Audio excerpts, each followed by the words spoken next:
یتیم کی آمد پر اللہ نے کائنات کو بیدار کیا ہے، اور ایسی یتیمی ہے کہ 10 عورتیں آئیں قبیلہ بنی سعد سے بچوں کو دودھ پلانے کے لیے، اور حلیمہ کی قسمت اچھی تھی، اس کی گدھی کمزور تھی تو اس کی رفتار سست تھی، وہ پیچھے رہ گئی، 9 عورتیں پہلے پہنچ گئیں۔ ہر عورت نے یتیم کا پوچھا، یتیم ہے؟ نہیں، سانو پیسہ کتنے ملے گا؟ اگلا بچہ لے لیا۔ دوسری آئی، یتیم ہے؟ نہیں، مجھے پیسے کون دے گا؟ اگلا بچہ لے لیا۔ یتیم ہے؟ مجھے پیسے کون دے گا؟ اگلا بچہ لے لیا۔ اس دن 10 بچے پیدا ہوئے تھے، اور ایک روایت میں آتا ہے جس دن اللہ کے نبی پیدا ہوئے اس پورے سال میں پوری دنیا میں، چاہے وہ ہند تھا یا سندھ تھا، اللہ نے ہر عورت کو بیٹا دیا۔ اس پورے سال میں ہر عورت کو اللہ تعالیٰ نے بیٹا عطا فرمایا۔ تو جب سعدیہ آئیں حلیمہ، تو بچے تو سارے جا چکے تھے، تو انہوں نے بھی انکار کر دیا، نہیں میں تو نہیں لینا، میں انہوں پیسے کون دے گا۔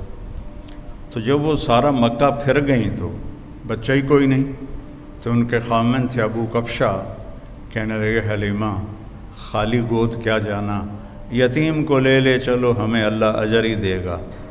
تو یہ دوبارہ آئیں اور کہا کہ اچھا بی بی آپ مجھے اپنا بیٹا دے دو۔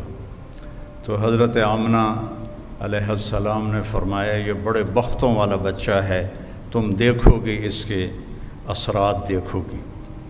تو قحط کا زمانہ تھا، چھاتیوں میں دودھ کا ایک قطرہ نہیں تھا، اور ایک بیٹا ان کا اور بھی دودھ پیتا تھا۔ جو ہی حضرت حلیمہ نے گود میں لیا تو دونوں چھاتیاں دودھ سے بھر گئیں۔ تو وہ بڑی حیران ہوئی، یہ کیا ہوا؟ تو انہوں نے آپ کو دودھ پلایا ایک طرف سے، جب دوسری طرف سے پلانے لگیں تو آپ نے منہ بند کر لیا کہ یہ میرے دوسرے بھائی کا حصہ ہے، میں نہیں پیوں گا۔ اس طرح اللہ کی ہدایت چل رہی تھی اس معصوم بچے کے ساتھ۔ اب رات ہو گئی تھی، تو حضرت حلیمہ نے کہا اونٹنی سے کوئی دودھ ہی نکال کے لا، بھوک سے برا حال۔ وہ کہنے لگے بیمار اونٹنی ہڈیاں تے چمڑا، دودھ کتھوں آوے گا؟ کہا چلو شاید کوئی قطرہ 2 قطرہ ہی نکل آئے، جا تو صحیح۔ تو وہ برتن لے کر گئے، تو اندھیرا تھا، تو انہوں نے جب وہ تھنوں کو ہاتھ لگایا تو دودھ سے بھر کے نیچے آ چکے تھے ایسے۔ تو انہوں نے دودھ نکالتے گئے، وہ سارا برتن بھر گیا۔ اونٹنی کا تو تھوڑا سا دودھ ہوتا ہے، وہ سارا برتن بھر گیا۔ جب وہ لے کر آئے تو حضرت حلیمہ کہنے لگی یہ کہاں سے آ گیا؟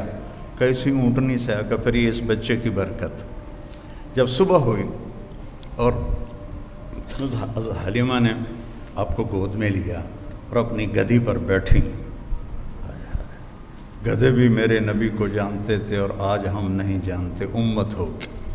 تو اس نے ایک دم سے جھٹکا لیا اور اپنا منہ قبلے کی طرف کر کے اور ایسے سجدہ کیا اللہ کی بات، پھر سر اٹھایا، پھر ایسے اس نے سجدہ کیا، پھر سر اٹھایا، پھر ایسے سجدہ کیا۔ 3 دفعہ اس نے سجدہ کیا شکرانے میں کہ آج میری کمر پر 2 جہان کے سردار تشریف فرما ہے۔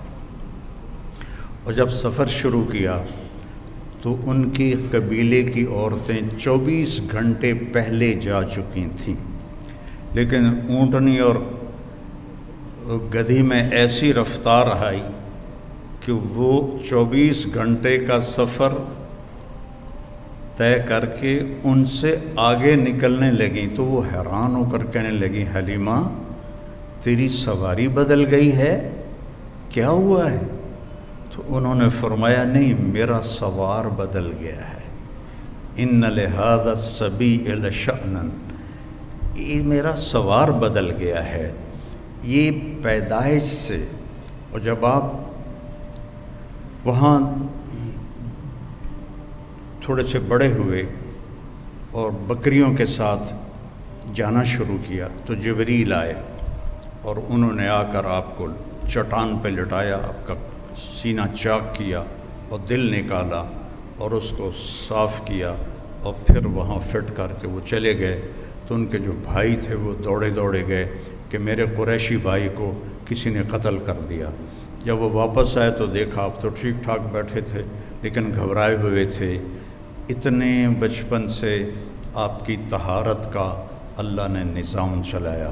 ایک مرتبہ آپ بکریاں چرا رہے تھے، یہودی گزرے تو وہ کہنے لگے یہ بچہ کون ہے؟ تو حلیمہ کے خامے ابو کبشہ نے کہا میرا بیٹا ہے۔ کہنے لگے اگر تم کہتے نا کہ اس کا باپ مر چکا ہے تو ہم اسے یہیں قتل کر دیتے، یہ آنے والے وقت کا نبی ہے۔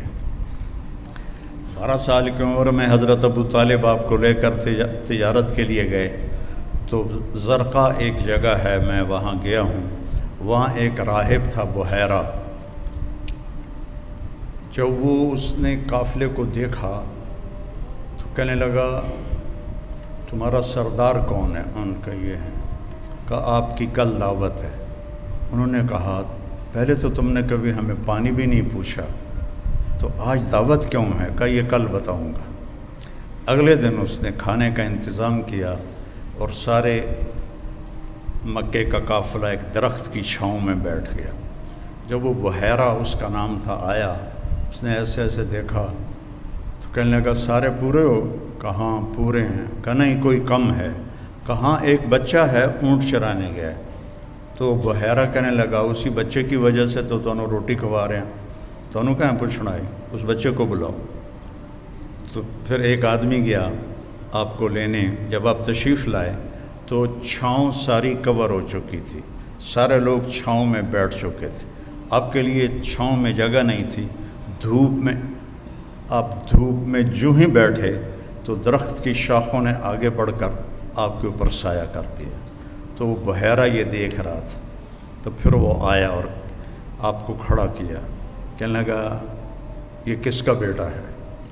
تو حضرت ابو طالب نے فرمایا میرا بیٹا ہے۔ کہا جھوٹ بولتے ہو، میرا علم کہتا ہے اس کا باپ مر چکا ہے۔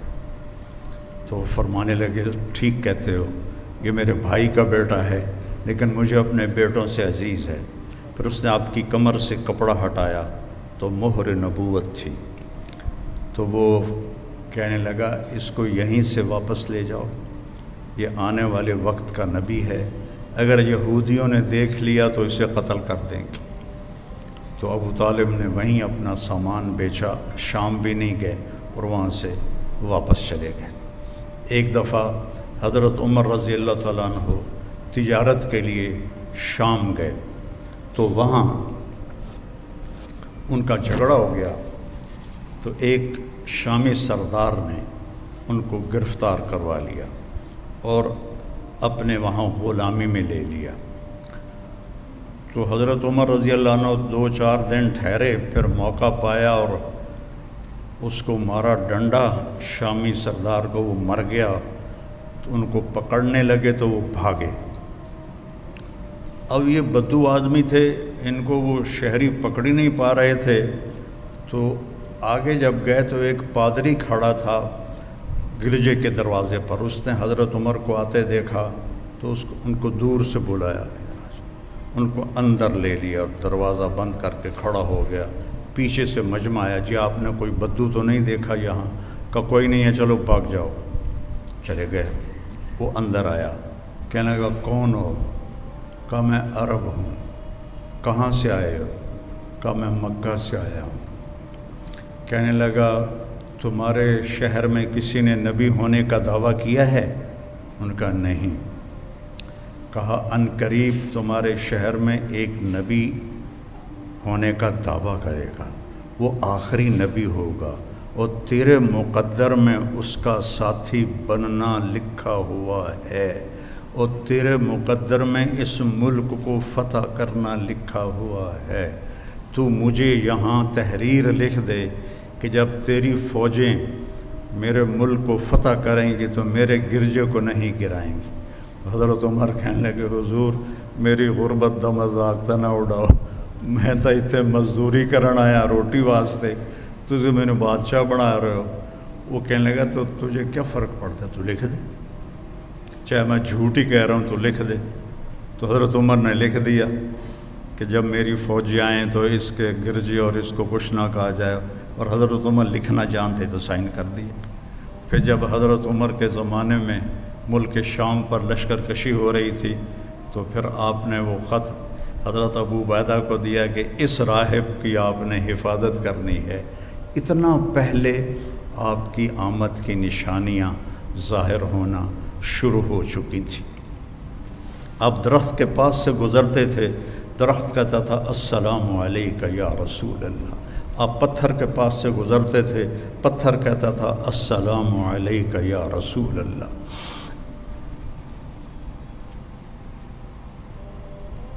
آپ مدینے میں تشریف فرما تھے, ایک بدو گزرا.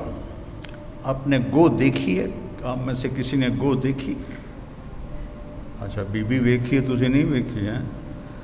اچھا, تو وہ جو صحرائی گو ہوتی ہے وہ بہت بڑی ہوتی ہے. عرب وہ کھاتے تھے, اسلام سے پہلے کھاتے تھے.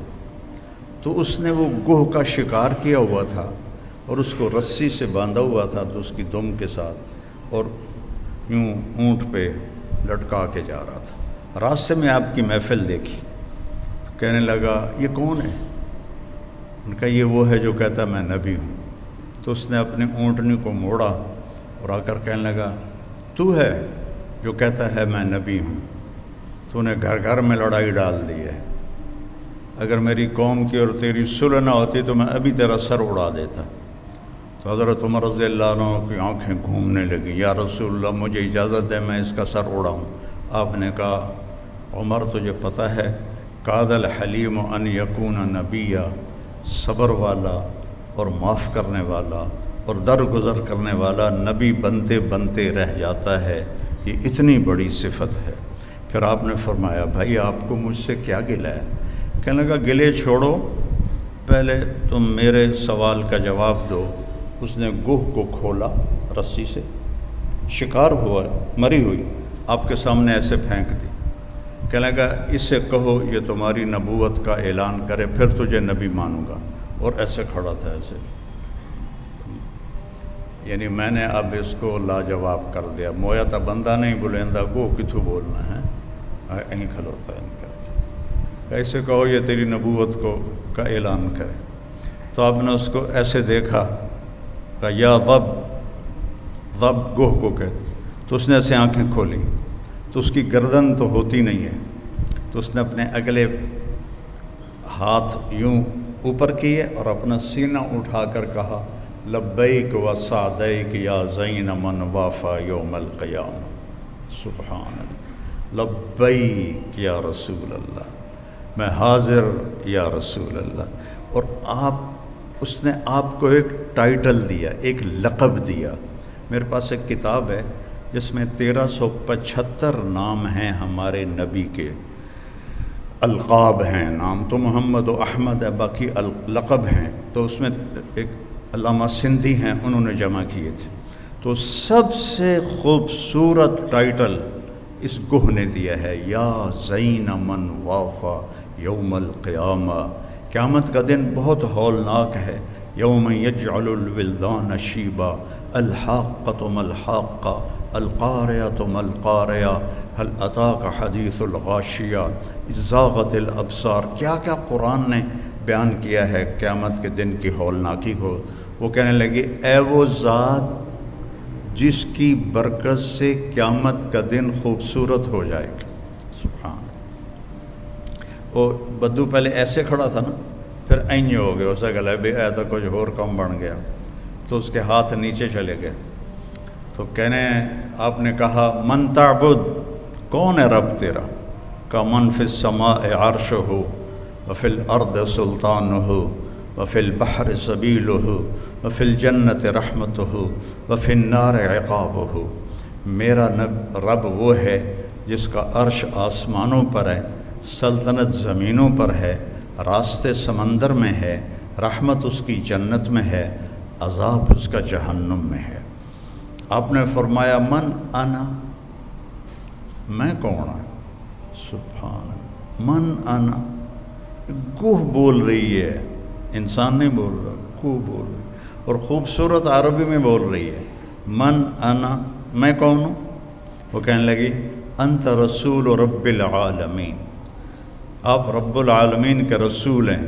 اور اس نے یہیں بس نہیں کی، اس کو اگلے مسئلے کا بھی پتہ تھا کہ ایسا بھی ہوگا، وخاتم النبیین، اور آپ آخری نبی ہیں، آپ کے بعد کوئی نبی نہیں آئے گا، جو بھی آئے گا وہ جھوٹا ہوگا، وہ دجال ہوگا۔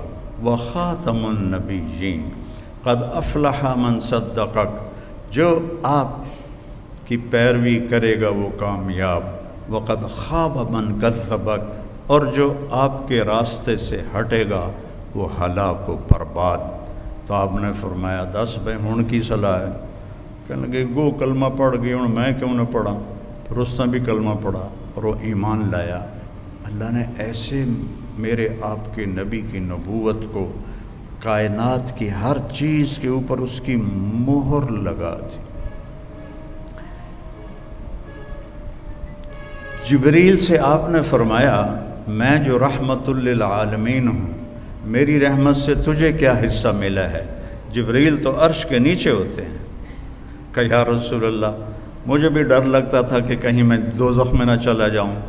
تو جب اللہ نے آپ کے قرآن میں میری تعریف کی، انہ لقول رسول کریم ذی قوت عند ذی العرش مکین مطاع ثم امین، تو اس کے بعد مجھے تسلی ہو گئی کہ میرا اللہ مجھے دوزخ میں نہیں ڈالے گا۔